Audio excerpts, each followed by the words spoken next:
చూడండి ఈ ఎడారిలో ఈ మేకల కాడ, ఈ గొర్రెల కాడ, వీటి కాడ ఈ కుక్కలకి మేత అన్నీ నేనే వేసుకుంటాను సార్. ఒకడు నా భార్య చెప్పిన ఎడారిలో వేసేసినారు. చూడండి చుట్టూ ఒక చెట్టు లేదు, చేమ లేదు, ఏమీ లేదు. నాకు బతకాలని లేదు సార్, నాకు ఈడు ఉండాలని లేదు. నేను ఎంత చెప్పినా మా భార్య కూడా వినిపించుకోవట్లేదు. ఎవరు చెప్పినా కూడా నా మాట నమ్మడం లేదు. ఆ పావురాలకి, ఈ కుక్కలకి అన్నిటికీ మేత, మంచి చెడ్డ అన్నీ చూడాలి. ఒక్కొక్క రోజు వాళ్ళు వచ్చినారంటే నైట్ 3 అయినా నిద్ర ఉండదు, 4 అయినా నిద్ర ఉండదు సార్. కోళ్ళకి, ఇక్కడ బాతులకి, ఇట్లా కోళ్ళకి అన్నిటికీ మేత చూసుకోవాలి. చెట్లు వచ్చేసి 2 కిలోమీటర్లు ఉన్నాయి సార్. ఆవిడికి నీళ్ళు ఎత్తుకుపోయి పోయాలా, క్యాన్లతో నీళ్లు మోసుకొని పోవాలా. ఈ జనరేటర్లు ఒకటంటే ఒకటి పని చేయడం లేదు. వాళ్ళకి చెప్తే వాళ్ళు కనీసం పట్టించుకోవడం లేదు.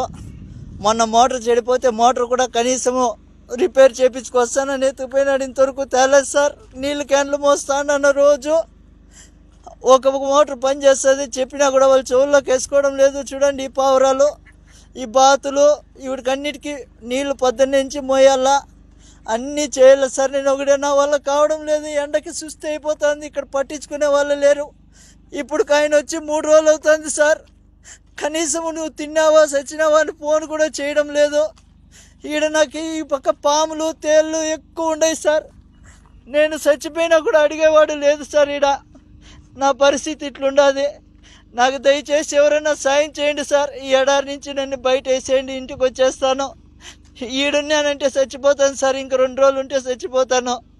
నా వల్ల కావడం లేదు సార్. చూడండి చుట్టుకారము ఒక చెట్టు లేదు, చేమ లేదు, ఒక మనిషి మాట్లాడేవాడు కూడా లేడు సార్. ఈడ నాకు కనీసం మాట్లాడిచ్చేవాడు లేడు.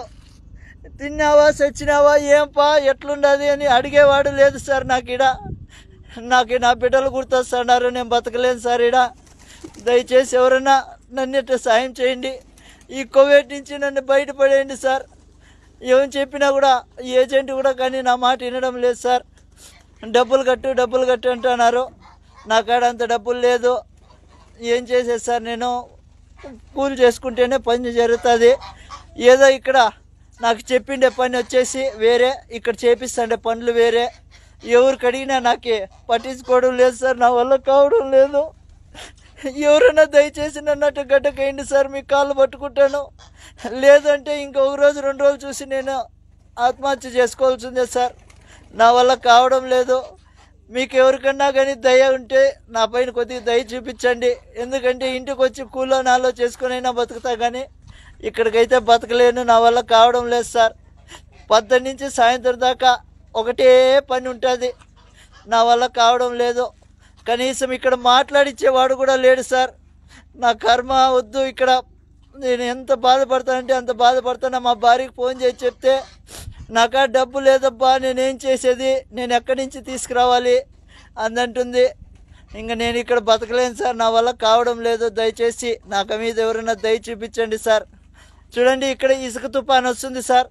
ఆ రోజు వాళ్ళకి చెప్పినా కూడా వాళ్ళు రారు. ఇసుక తుఫాను ఉంటే రారు వాళ్ళు. ఈడ మేత వేయాలా, నీళ్లు పెట్టాలా. మనిషి చచ్చిపోయినా వాళ్ళకి బాధ లేదు. వీటన్నిటికీ మేత పెట్టాలా, నీళ్లు పెట్టాలి, అన్నీ చూసుకోవాలి సార్. కాబట్టి ఎవరైనా దయచేసి నా బాధ అర్థం చేసుకోండి.